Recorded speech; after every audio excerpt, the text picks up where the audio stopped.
அம்மா சொல்லுவோம்மா. கிரிக்கெட் விளையாடுவோமா? ஆடலாம்.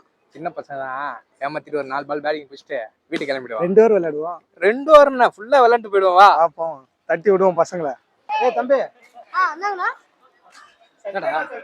பேட்டிங் குடுறா அண்ணனுக்கு. ஆண்டு போயிடுவோம். மேட்ச் முடிய போறோம். நீங்க வேணா ஃபீல்டிங் பண்ணுங்க, அடுத்த மேட்ச் பேட்டிங் தரோம்னா. என்னடா? சரி ஓகே பண்ணுங்க, அடுத்த மேட்ச் பேட்டிங் முடிக்கல.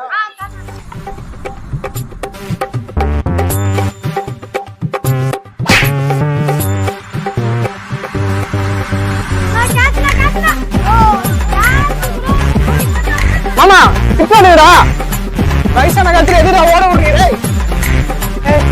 மாமா முடியலடா.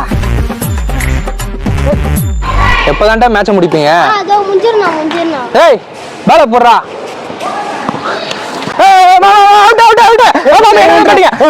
மாமா பேட்டிங்டா. ஏய் எனக்கு தான் நான் பேட்டிங். சரியா? டைம் ஆச்சு, வா கிளம்பலாம். வீட்ல திட்டுவாங்க. அடா போலாம். ஏய் என்னடா கிளம்புறீங்க? பால் போடுங்கடா. நோ நீ வேணா, எங்க அம்மா அங்க போன் அடிச்சுக்குறாங்க. நான் கிளம்பறேனா. லேட் ஆயிடுச்சு, நான் பேட்டரா, நான் கிளம்பறேனா. டேய் இது ஒரு 2-3 பால் போட்டு போங்கடா. எங்க அம்மா திட்டுறாங்க, நான் காலைல இருந்து சாப்பிடலனா. சோ பாய்னா பாய்னா. நான் நாளைக்கு வாங்கறேன் பேட்டிங் டைம்ல. டேய் போடி, அந்த 2 அண்ணனும் சரியான ஜோக்கா இருக்கானுங்கடா.